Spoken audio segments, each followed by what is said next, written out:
Nobody cares about your business. My plan comes first before anything else. My daughter's birthday parties are the biggest priority. If you don't get her gifts right away, I'll ruin your daughter's funeral." A deafening yell from my mother-in-law made me regret picking up her call, especially at a funeral. I was shaking with anger. "My name is Amy. I'm a housewife in my mid-40s with a high school-aged daughter. You might think a high school girl would be fussy about makeup and fashion, rejecting clothes her mother buys, but my daughter is different. She gets along with me and gladly wears the clothes I pick out. She's a considerate and kind girl, but she's not like most girls her age. She can't lead a normal life, putting on makeup, dressing up, falling in love, and enjoying her student life. It's tough." "Are you okay? How's your fever?" "It's a bit down." "Want to eat something?" "I'm not hungry. I don't want anything." "You shouldn't say that. If you don't eat, you won't have any energy. I'll prepare some soup for you, okay?" As I worried over my bedridden daughter, I continued with the household chores. My daughter, Hannah, is sickly and suffers from a weak constitution. There's a medical term for her condition, but I won't go into details here. A week after Hannah was born, her umbilical cord fell off and blood gushed out. We rushed her to the hospital where they diagnosed her with a certain disease. Since then, despite numerous treatments, she has never fully recovered and lives with the disease. Regular hospital visits are a must, and due to the side effects of her medication, her health often deteriorates. During severe periods, she has to be hospitalized. Since becoming a high school student, she's hardly been able to attend school. By any standard, it's unlikely she'll graduate at this rate. Nevertheless, Hannah goes to school on days she's well. On those days, she tries to be like a normal high school girl, fussing over her hairstyle, which brings a smile to my face. She doesn't wear makeup because it's against school rules. A diligent and good girl, even when suffering from illness, she strives to live with a cheerful spirit. I am proud to have a daughter like her. My husband is equally smitten with our daughter. If she becomes bedridden, he's quick to say, "I'll take the day off work and look after her." Of course, I have to give him a little push and send him off to work. We need him to keep bringing home the bacon, or we'll fall into a financial crisis. When I assure him that I'll take good care of Hannah, he reluctantly heads off to work. That's our everyday life. We're worried about our daughter, but our family is in good spirits, and I have a strong bond with my husband. I was blessed, living a peaceful life, but there was one person who wasn't pleased with our situation. Hannah is running a fever again. It's just pitiful. I wonder who she takes after. "Mother-in-law, what brings you here today?" "What's the matter? Can't a mother visit her son's home? You're such a cold-hearted daughter-in-law. A frail granddaughter and a demon for a daughter-in-law. Lord, if I could only have the post-retirement years that I dreamed of." "Yes, the person who is unhappy with our household is my mother-in-law. She frequently visits our home, which is just 3 bus stops away, and constantly spews her classic passive-aggressive remarks. She's enjoyed tormenting me ever since we got married. Now she's also unpleasant towards Hannah. Doesn't she find her own granddaughter adorable? My son never ran a fever this frequently. Amy, isn't this something from your side of the family?" "Mother-in-law, as I've explained countless times, Hannah's illness isn't hereditary. It's—" "No, I'm sure your family's genes are playing a role here. I always knew taking you into our family was a bad idea." My mother-in-law seems fixated on belittling my family lineage, and her snide remarks never end. Eventually, I've grown accustomed to dealing with her, realizing that arguing is a waste of time. I let out a sigh, grabbed the freshly made soup, and headed to Hannah's room.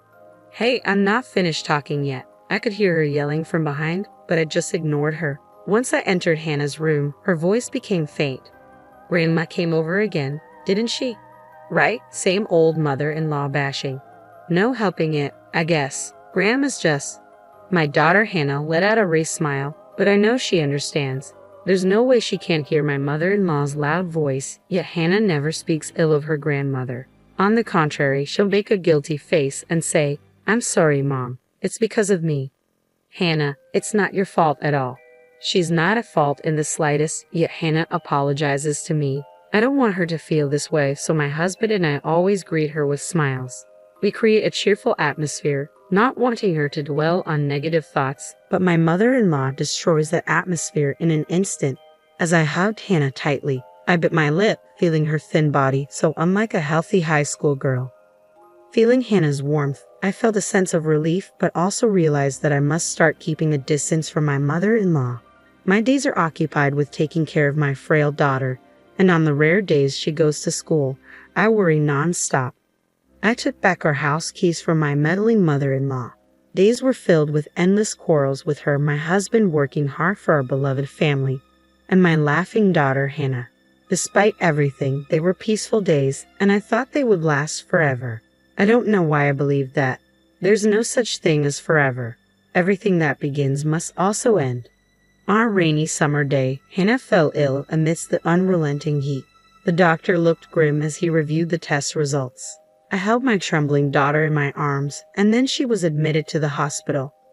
Summer vacation had begun, and by the time it ended, Hannah was still in the hospital, still receiving treatment. Those were incredibly difficult and painful days. Hannah looked like she was suffering so much. Even so, I believed she would recover. She would surely get better. More than anything, Hannah herself believed that. But Hannah passed away. "Dad, Mom, I love you." Those were her last words before she embarked on her far-off journey. Looking up at the dreary sky as the autumn rain continued to pour, I was in tears. The tears wouldn't stop. It was raining during the funeral too.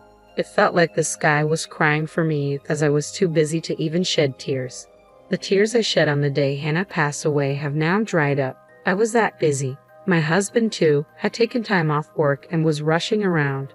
I was swamped with contacting relatives in Hannah's school. That's the only way I could cope. I couldn't stand it unless I was busy. The loss I felt from losing Hannah was that immense. Many people came to the funeral in the rain. Even though she didn't go to school much, many of her friends came to pay their respects, and they all cried. There were kids who screamed and cried out in disbelief. Some broke down, crying, saying they would love her forever. Watching them, I felt a perverse sense of happiness. Everyone loved Hannah. Knowing that she was a child who was so loved, I couldn't help but feel happy. Many people spoke to me, and they all praised Hannah. My parents hugged me as they cried, and I couldn't help but break down in tears. It was then that my phone, which was in the pocket of my black funeral attire, vibrated. I had my phone on me in case someone needed directions to the funeral, so I quickly stepped away from my seat and looked at the screen. The caller ID showed it was my mother-in-law. My father-in-law had already passed away, and although I had contacted my mother-in-law, she hadn't come to the hospital during Hannah's final moments, claiming it was impossible because she was far away. She said she couldn't attend the funeral today either because she had something important to do. But I wondered if she might have changed her mind and wanted to say goodbye to her grandchild. So I answered the phone, but I instantly regretted it. "Amy, what on earth are you doing?" she yelled at me. "Huh? I'm at Hannah's funeral. Stop joking around and get over here right now to your place." "That's impossible. What are you talking about?" "Right back at you. I told you I had something important to do today, didn't I? Hurry back and help me out. I don't have anything more important than my daughter's funeral. Nobody cares about your business. My plan comes first before anything else." What on earth is she talking about?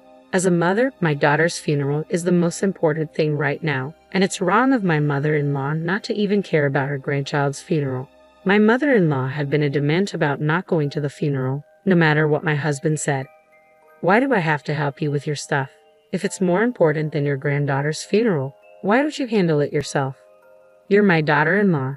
You're supposed to help me." "I don't understand what you mean. I'm celebrating my super precious daughter's birthday. There's nothing more important than this in the world." "Excuse me." I couldn't help but take an extraordinarily long time to respond. "What did you just say?" "My daughter is coming home after such a long time, and coincidentally, it's her birthday too. We have to celebrate it grandly, don't we? Like I care. So, I need to thoroughly clean my house and prepare a huge feast. Come over here fast." "But as I said, I'm in the middle of a funeral right now. I don't care about that. My daughter is more important than my granddaughter. Also, bring a present with a budget of over $500. Hurry up. If you don't bring any gift right now, I'll ruin your funeral." Click. I hung up on her. I couldn't stand to listen any longer. If I had to hear any more from my mother-in-law, I felt like I'd march over there with a baseball bat. Just how selfish can she be? prioritizing her daughter over her granddaughter at a time like this. I'm not saying they should be compared, but to say her daughter's birthday is more important than Hannah's funeral. She must be kidding. I told my husband, Mike, everything that had happened, and we decided to ignore her. Mike tried to contact Sandy, but either she was still on the plane or we just couldn't reach her. Pulling myself together and regaining my composure, I returned to shedding tears at my daughter's funeral. The day after the funeral, Sandy visited our place. She had read Mike's email and flew here right away. She thought it would be faster to come home than to try to get in touch while traveling from where she lives, but it took her a long time to get here. In the end, she didn't make it to the funeral. Bowing her head in apology after paying her respects at the altar, she shared various stories with us. Stories I had never heard before about my daughter and Sandy, whom we hardly ever got a chance to see. Listening to them, I found myself reminiscing about my daughter when she was little, and once again, I started to cry. In the end, my mother-in-law didn't even bother to come to pay her respects. My sister-in-law, Sandy, deeply bowed her head and apologized for this. "I'll do something about my mom," she said before leaving, but I wondered what she meant by that. A few days later, the reality that my daughter was gone still hadn't sunk in, and I found myself in her room, holding on to the memories she left behind. I gently stroked her study desk. The room, untouched since her death, was filled with so many memories of her. Just as I felt like I was about to cry again, the doorbell rang unexpectedly. Startled, I quickly wiped away my tears and looked at the monitor. To my surprise, it was my mother-in-law, the same woman who had injured both my husband and me with her inappropriate remarks on the day of the funeral. She hadn't come to pay her respects and hadn't shown up in the days since. What does she want now? I had no intention of opening the door, so I responded via the intercom. "What can I do for you, mother-in-law?" "Oh, Amy, please help me," she said. Her unexpected plea for help left me puzzled. "I might end up joining my granddaughter if this keeps up. Please help me," she exclaimed, saying something unthinkable. Wondering what was going on, I reluctantly opened the front door and my mother-in-law fell in. "What's going on?" "Help me, my daughter, my daughter." While I was trying to understand what she was saying, a figure suddenly came into view. Well, here you are, Mom," the figure said. It was Sandy. She had a smiling face, but it gave off a silent pressure. "She's here, huh? What? Seeing the pale face of my mother-in-law, who screamed at the sight of Sandy, I was completely stunned. What on earth is happening? "Oh, come on, don't say things like she's here. It's rude. See, Mom, it's your cute daughter, right?" No, not cute at all. What in the world is going on? Just the other day, she was talking about her daughter's birthday being more important than my daughter's funeral. What happened in just a matter of a few days? While I stood there bewildered, Sandy handed something to our mother-in-law. "Don't worry, the next part is much easier. Here, you just need to put this on your head and go about your life." Saying this, Sandy put it on my mother-in-law's head. She shook it off and hid behind me. "I'm not wearing that." "Why not? People will think I'm a weirdo if I walk around with that on my head."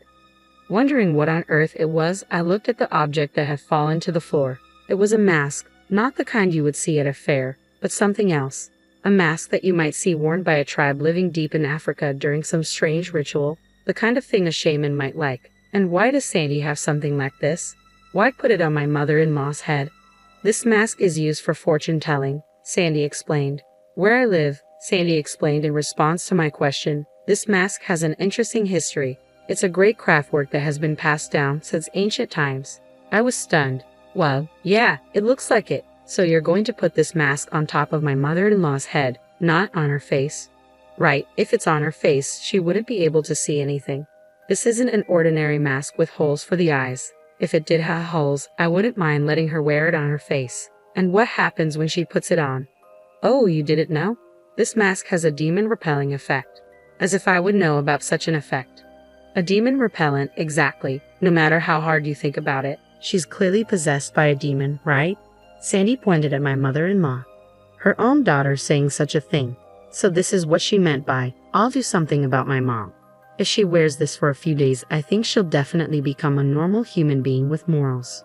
I've been trying several methods for the past few days. A different method. I had her wear a necklace of garlic and run around the neighborhood. Isn't that for vampires, not demons? Or are vampires also demons? I'm not quite sure, but oh well. But what's with the running? Is that why my mother-in-law's been looking so worn out? That must have smelled terrible. Garlic isn't that bad unless you cut it open.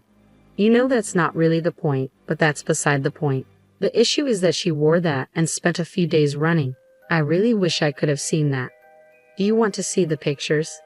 Oh yes, please. Sandy has pictures. What a pro. You guys, what are you so happy about? Show a little more sympathy for me. My mother-in-law started to complain as Sandy and I were laughing and looking at the pictures. I almost forgot she was here. Why do we have to show sympathy for you? Sandy looked up from her phone and glared at our mother-in-law. Why? Because you're my daughter. If you want sympathy from your daughter, why don't you become a person deserving of sympathy? Do you think there's anyone else as sincere as I am? My mother-in-law retorted. Where's the good in someone who dismisses their grandchild's funeral as whatever? Sandy exclaimed, her mouth wide open in anger. When I rushed home for my niece's funeral, I found you just lounging at home. When I asked if the funeral was over, you boldly said you didn't go. I thought maybe you were sick, but you were just doing push-ups to show how fit you were. Push-ups? I echoed in disbelief. She wouldn't even go light an incense at the wake. I don't care about my birthday. Screw that, Sandy continued. What are you talking about? It's a parent's duty to celebrate their child's birthday. I've never heard of a grandmother prioritizing her daughter's birthday over her grandchild's funeral. The shouting match grew so intense that both Sandy and my mother-in-law were panting heavily. That's why I'm saying we need to cleanse this rotten character of yours as if you've been possessed by a demon, and start over. Sandy cried out, tears suddenly rolling down her cheeks. It's pitiful that Hannah had a grandmother like you. Her words stuck in my throat. Sandy loved my daughter too. Even if the time they spent together was short, there was no doubt that Sandy loved her. Holding back the tears that threatened to spill, I stared hard at my mother-in-law. She faltered for a moment under my gaze. Mother-in-law, I said firmly, what did you do for my daughter when she was alive? And I'm not talking about giving her stuff. You didn't even care about her, did you? So what if I didn't? She snapped. There's no way I could have doted on such a frail child just because she's my granddaughter. But my daughter adored you, I said quietly. At my unexpected words, my mother-in-law was at a loss. I told her to wait a moment and went back into the house. From my daughter's room, I took something and returned to my mother-in-law, who was still at the entrance. Then I handed her a letter. What's this? She asked, looking puzzled. It's a letter from my daughter to you. My mother-in-law looked back and forth in surprise between me and the letter. In my hand was a letter certainly addressed to Grandma in my daughter's handwriting. She tentatively opened it and began to read. As she read, her eyes widened, and before we knew it, tears were welling up. No, I didn't do anything for Hannah, she whispered, her voice breaking. I was never kind to her or showed her love. Crying out, my mother-in-law collapsed to the ground on her knees. Picking up the letter that had fallen from her hand, my sister-in-law also read it. Sorry for not being a healthy granddaughter. I'll try to be stronger, so don't hate me. I love you, Grandma. Hannah. Even though she was such an unloving old woman, Hannah was a kind child. Yes, she truly was, I murmured, my sister-in-law nodding with tears streaming down her face. Tears wouldn't stop from my eyes either. I'm sorry for being such a terrible grandmother. I'm sorry. Forgive me, Hannah, my mother-in-law sobbed, bowing deeply on the ground. The three of us cried together for a long time. When my husband came home to find us in tears, he was taken aback. My sister-in-law briefly explained, then took my mother-in-law home. Despite her shaky steps, my mother-in-law clutched Hannah's letter tightly. A few days later, my mother-in-law expressed her wish to pay respects at Hannah's memorial portrait. I firmly declined but told her it would be fine for her to visit the grave after the burial service. Once the mourning period concluded, over the phone she said quietly, I'm sorry. No matter how much she reflects and regrets, I can forgive her cold attitude toward Hannah while she was alive, and certainly not her behavior on the day of the funeral. I plan to continue being almost entirely estranged from her, and I think my mother-in-law has sensed that. The pushy and slay old woman she once was is nowhere to be seen anymore. My sister-in-law returned overseas, and my husband keeps contact with my mother-in-law to a bare minimum. My mother-in-law now leads a lonely life in her old age, having developed dementia. Luckily, we quickly found a retirement home for her, and now she lives there. Of course, I don't visit her, and my husband only goes when it's necessary. According to him, my mother-in-law keeps murmuring, I'm sorry, Hannah. Even hearing that, I feel nothing. No matter how many years have passed, I can't forgive her, and I don't even want to. But then I think of Hannah, and my gaze falls on a picture of her smiling happily. If it were Hannah, that kind girl, she probably would have forgiven my mother-in-law. No, she probably never even held a grudge in the first place. She was such a kind child. Mom, I love you. I thought I heard her voice and gently wiped my eyes.